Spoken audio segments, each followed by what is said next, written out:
The next question is, are there any plans to rework ground vehicle transmission and to update the behavior of the wheelbase? Yes, there are such plans. Well, there you go. We have a positive answer, which is good.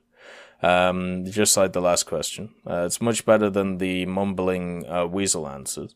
So yeah, that's great. They're going to rework how it all works. I kind of like how it works right now, where if you take out a wheel, it kind of gets stuck, and then if you're in a wheeled vehicle, it's really hard to move when you've got a busted wheel. I think generally that's okay. The transmission system, I think, is fine as well. It's kind of odd to see how they're going to rework it, but if it's something to do with how you control it, when it comes to the gears or when it comes to the acceleration of the machine or something to do with driver's crew, I am interested. But I think the general way it works with damage mechanics, at least, are kind of interesting. Maybe they're talking about how they deal with it on like mud and desert and stuff like that, and definitely that would be a nice addition.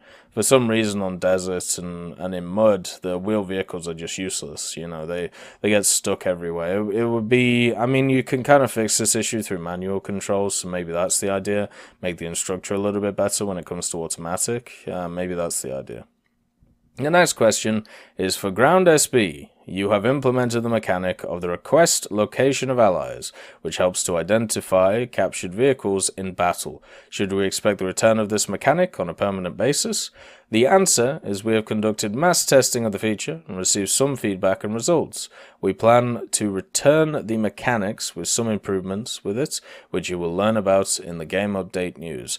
And yeah, one of the big issues coming from the very small simulator community was the fact that team killing, especially in ground, was bad. Because what would happen is people trying to game the system, and this goes back to that captured vehicle and Lend-Lease thing I was talking about, but anyway, we'll move on from that. But yeah, one of the big issues in Ground SB was the fact that you would get mullered by your own teammates, or you would get mullered by vehicles which look very similar to yours, but are actually against you. Examples of this: the German Churchill, the British Churchill, the Italian M4 Tipo, the Sherman Firefly. You have examples like that. How about every Sherman in every single tech tree apart from the Swedish? You have examples across the board where you have problems identifying allies, especially since bushes were added to the game, especially since certain decals were added to the game. How about the T-34 in the German tree, which literally has a forest camo as a paid camo on the marketplace?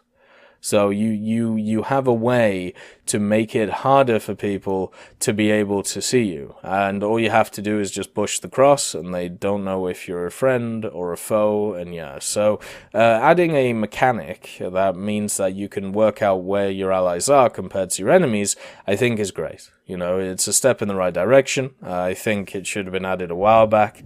I am fine with, if you wanted to create a simulated experience, why not have like an area of effect, like a ring, and that ring, which would be seen as like your radio range, and you could tie this to your radio operator, your crew skill, and that ring would tell you, in that where your allies are. So then you could communicate tank per tank, you could, work out strategically where to go. That, to me, would be much more interesting than, something which we have in-game. So yeah, I think there are ways around this issue, whether it is the one that they've tried or the one that I've just suggested, but it's nice to see that the issue is being solved, and I think we can all agree on that. The next question is it planned to implement premium vehicles with thermal imaging cameras in the Chinese, Soviet, or Italian trees? Yes, we have such plans. Not a surprise there, especially since if we look at China, they have probably the worst top tier premium. Actually, no, I would say the Shock Cal is worse than the the T-62. But I think that they are definitely, with the release of maybe some other top-tier tanks like the ZTZ-99, when that ever comes out, or the Chinese Object 120 with the shorter barrel, once they add those in, there will be some kind of top-tier premium Chinese vehicle, and yes, it will have access to thermals, and yes, it will be very good because all of them are, and yes, it will be great. So yeah, wonderful. I don't like top tier premiums. You know my opinions on them. I generally think when it comes to if you want to talk about balance in the game, they have done a better job recently where they've up BR'd a lot of them, so they're now 9.0 compared to their tech tree predecessors, which were 8.7. But the fact that they stayed at 8.7 for so long has showed a real issue. And giving people thermals, I generally think thermals were a terrible idea for the game. I think they limit player. I know this sounds really stupid, right? So what I've found when talking to people about thermals, me using thermals myself, I think it makes the gameplay completely brain dead. I really do. Because basically, if you know the general positionings that you have to take at the start of the battle to cover an area, either to be aggressive or defensive, whatever it is, you just sit there, whap on your thermals, and just look for the white. And then if you have something which has a high penetration, whether it's an APFS DS round, whether it's an ATGM, whether it's whatever, you can just sit there and wait for the enemies to push you, and then you can just batter them with your thermals. And there isn't a counter to it. The counter to thermals in game right now is turning off your engine and not being able to move. That's a terrible way of countering something, especially since at the higher tiers where thermals are, mobility is a lot of the time king. So yeah, whenever I have thermals, I feel like I'm cheating. Whenever I'm against thermals, I feel like it's just unfair when I don't have thermals. And I really hope it's another one of those mechanics which really does separate a lot of vehicles. And I think we're starting to see that, with the premiums, the MX-30 Super, the L44 and stuff like that, and the XM1 going up. But I feel like we're going to see more of that. We're going to see more BRs changing because of the access to thermals. It's kind of crazy how much of how it makes it so brain dead for a lot of these top tier premiums, which do have the high penetrating rounds, which do have the mobility, and now they have an easy way of just seeing you constantly. It's not fun to play against. I'm sure it's incredibly fun to play, and we're going to add to the mess with more of them instead of trying to fix the situation. The next one is 2 questions about helicopters, and the first one is, can you tell us the status of the Japanese helicopter tree? Interesting.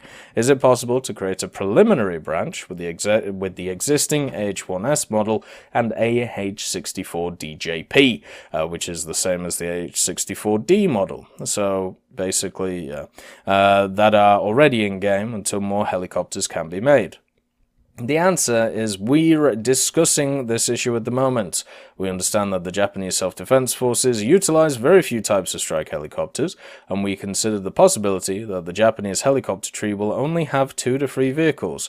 Well, at least it'll be easy to grind, but the main thing is it is nice to see that they are thinking about how to implement the Japanese helicopter tree. I'm generally not okay with the idea of just having a premium as a helicopter tree, because that means in order to get access to the mechanics of helicopters, you have to buy into it. And that's the same for Italy as well, but we have had confirmation that stuff like, Chinese helicopters and Italian helicopters will come in the future, maybe even this year. Well, I think they definitely confirmed Chinese helicopters. I just can't remember if they confirmed Italian helicopters or not. But at least I know both are in the works, which is lovely. Hopefully with Japan we get something similar. And if it is only 2 to 3 vehicles, I mean, that's better than what we have now. So for me, that is a win. Especially if they add in something like the AH-64D, since that just means that we, once again, parity. As I've said, one of the problems with top tier has always been parity. It's been getting much better over this last year or so. Let's keep improving it. This would be one of those ways to improve it, to give every nation access to helicopters which at least have similar characteristics to each other at top tier. The next question is, will the H-64 Apaches receive a full cockpit? Currently, they only have a placeholder. The answer: most of the helicopters in the game will have cockpit prototypes, and at the moment we are working on cockpits for some helicopters. Probably some of them will appear in the upcoming major update. We plan to introduce more cockpits in the future in order to equip all or majority of helis with proper cockpits. As for the H-64 series cockpits, they are planned as well, but we can't say when exactly they are going to appear. Well, that's good, you know. I'm still sat here on my placeholder bomber cockpits, don't see any questions about them, but at least, you know, with helicopters, a bunch of them will be getting a full-fledged cockpit. So to be honest, I think the helicopter cockpits look kind of nice. You know, they're obviously placeholders, but you have glass, you know, you have the idea of glass cockpits. You're able to change your screens. You're able to see movement in them. You have obviously the gunner's position in a lot of these machines. I thought they were pretty good, you know, right now. They're a hell of a lot better than bomber cockpits, but, you know, it just is how it is, I suppose.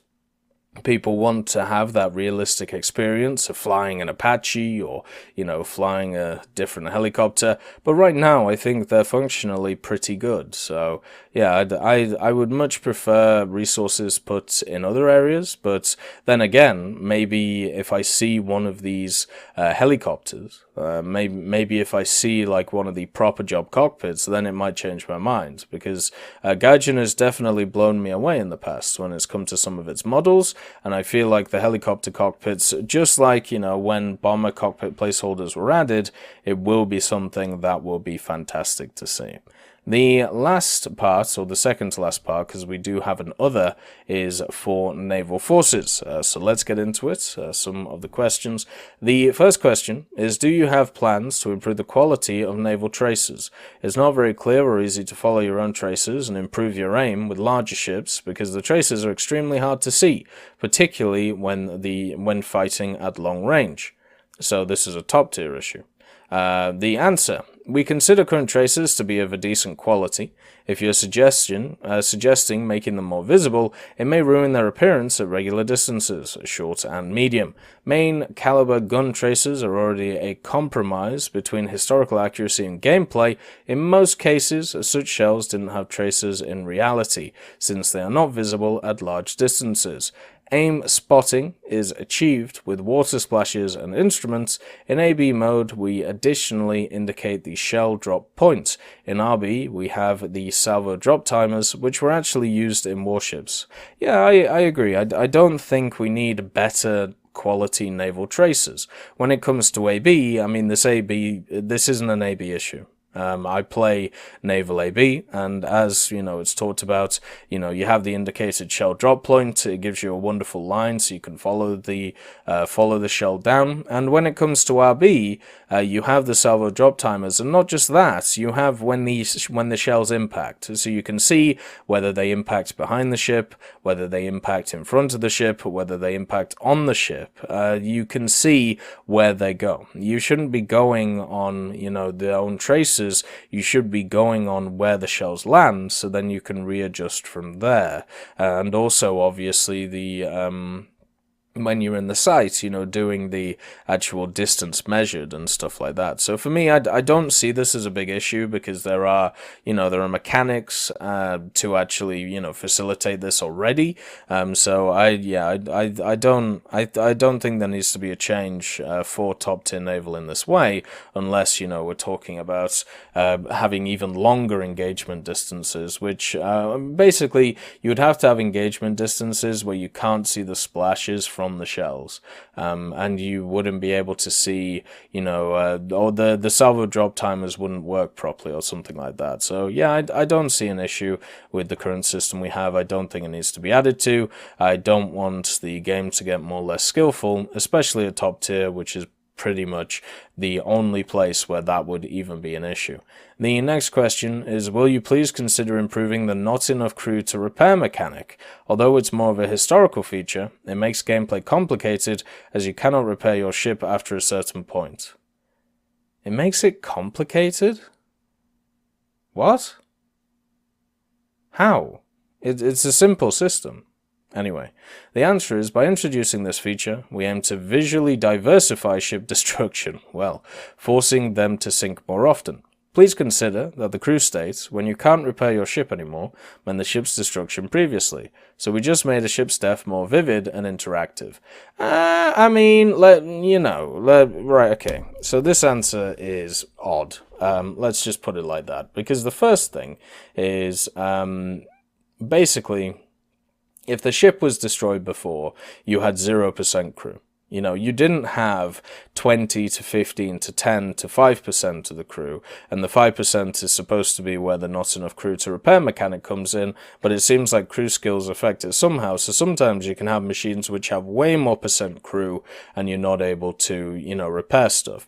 So saying that it's similar to the ship's destruction previously is not true at all. You've even put it here, you've even put it yourself, forcing them to sink more often. So yeah, it's very, very weird to me that they've worded the answer in this way, because they're basically saying that we've just taken what we had before and we've just made it more obvious to the player. No, you haven't. You changed it. You fundamentally changed how the damage works, and you've fundamentally done it to make it, as you say, more interesting. And I think it's fine. I think the mechanic in general is great, but you don't have to put it like this answer.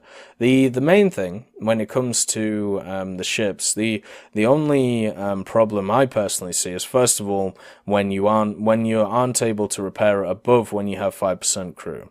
So sometimes you'll have 10% and the ship will be like, no, we're not repairing this, we're going down. So that needs to be changed, or it needs to be clarified that it is tied to some kind of crew skill, which it might be, but we never know, because it's not talked about.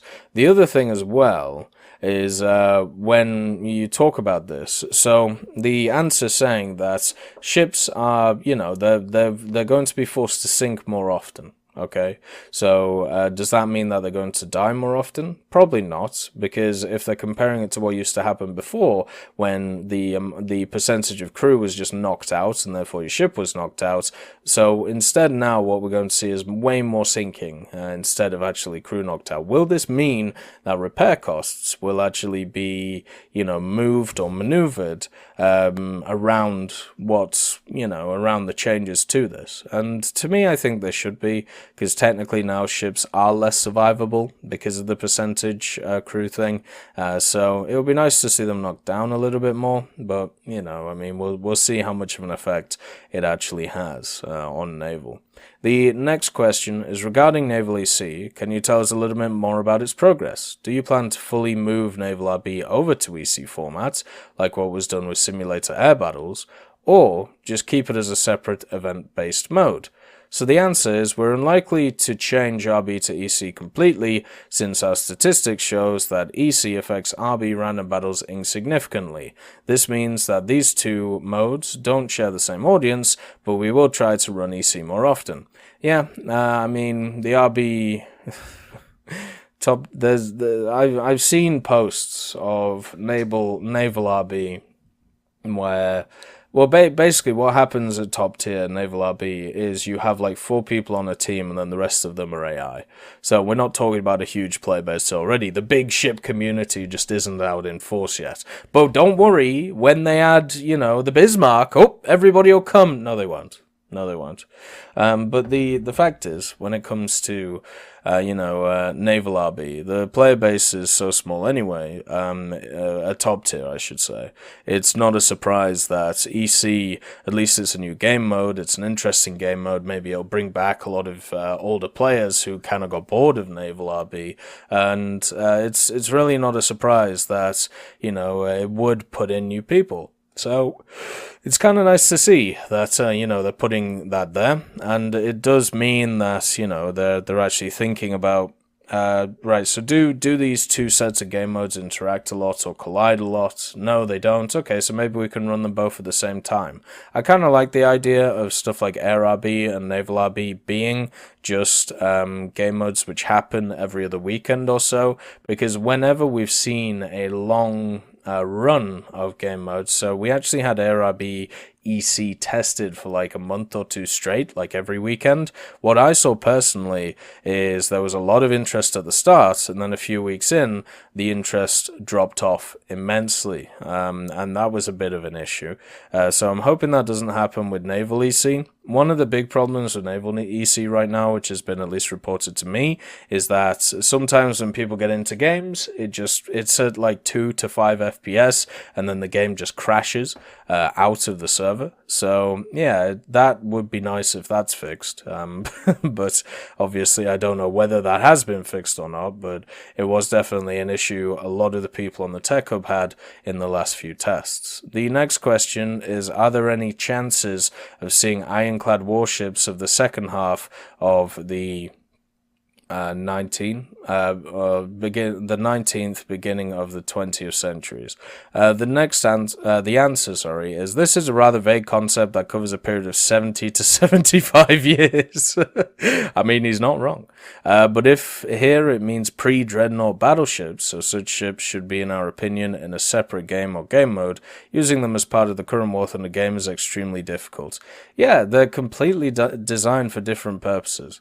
And where would you stick them in? Would you stick them at like rank 3 with destroyers and just see them get mullered? People have this really weird fantasy that stuff like pre-dreadnought vehicles are just really, really cool and really, really interesting. Same with like if you look at like First World War, cruisers or destroyers. I've seen a lot of stuff like, what about the early tribal classes from like the 1900s? Those machines would get mullered in the game. They would get absolutely mullered by just better technology and better machines, no matter what BR you put them at, apart from maybe the really low tiers. If you put it at like, 2.3 and above, they'd just get hammered. And that's the same with the ironclad warships. There's this weird fantasy that ironclad warships would, just take over the game in a really weird way. And I think it's just, it's basically a lot of Americans going, it'd be really nice to see these ironclad warships, because we know a lot of history around them. They were part of the Civil War. They were part of a lot of the adventures when it came to the history of America. But the main thing is, it's just not really that interesting. They'll just get massacred by more modern machines wherever BR you put them. So yeah, it's kind of the problem with Rank 1 France. If you've had a look at the PT boats for France, a lot of the PT boats for France were in the 19th century, in the late 19th century. So if you put them up against stuff like the PT boats from America, or even the PT boats from Britain, they're going to get annihilated. And I don't know how Gaijin are going to bridge that gap, but we'll see. And one of those ways is not through pre-dreadnought ships. The last two questions are in the other section, and it's, can you please tell us when we can expect new Squadron vehicles to come? It's been over 6 months since the last one was introduced. Oh boy, the only question which so far has actually piqued my interest in a large way, and the answer, yes! Positivity, love it. We plan to introduce new Squadron vehicles. We can't say when exactly though, but hopefully some to come before the summer. Praise the Lord, for he has given us a great answer. Thank God that we are going to be getting hopefully some Squadron vehicles in the next few months, because if we don't get them, then obviously a lot of people's Squadron activity is going to waste. I know personally that I haven't earned like any Squadron activity research towards anything at least since either November or or something like that last year. So it's been November, December, January, February, March, April, so about 6 months. since, the squadron activity thing is happening. And I thought what they would do is they would roll out a new squadron vehicle like every few months, so you could, research them as they go. But I'm guessing they're doing them in like bulk bundles for some reason. It would be much better if they just put them out as single vehicles every so often. Make a cool dev blog around them. Make them so, they're not tied to updates. Instead, just have them as this like event where you just put it in. Make them all 390k, so we're all going to research them over time, and just do them like that instead of the current system that we have, where the majority of people in, active squadrons or, decently active squadrons have already got all of these squadron vehicles. So yeah, it's lovely to hear that we're getting new squadron vehicles. I can't wait to see what they are. Hopefully we get stuff for some of the minor nations, which would be cool. The next question is, what about the rough sea, storms? Do you plan to add any such weather effects? I feel like this has been answered at least 50 times. I've definitely seen this question in other Q&As, developer Q&As. The answer is current implementation allows us to turn on storm weather, but we are not using them because fighting under such conditions is problematic, especially for ships of small displacement, which can also participate in battles even at high BR. Now we use the maximum possible excitement of 4.5 points in the weather settings. You know what would be cool? Why don't we have an event called like the rough seas or something, or the high seas, and you turn it up to full. You make it go whack-a-jack, and you give us just PT boats or something like that, or certain PT boats. Wouldn't that be really cool just for a weekend?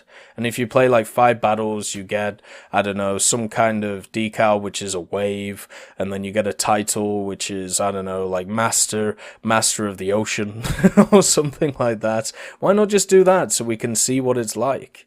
So we can see, how far this system can go when it comes to the high seas. I think that would be awesome to see. Now, that is the end of the Q&A. A lot of stuff about top tier here. A lot of stuff, especially in the aviation section. I think all of it was pretty much about top tier, apart from one question. In the ground forces, that's the same. But then again, the thing is, when it comes to War Thunder, I'd say like 80 to 90% of the game is in a pretty good condition. The only problems that many people have is top tier. It still amazes me today that, if people have so much of an issue with top tier, just play different tech trees, play different things, have a bit more fun with them. But hey ho, people will just keep still bashing their heads against walls. And yeah, it's nice to see once again questions about every part of the game.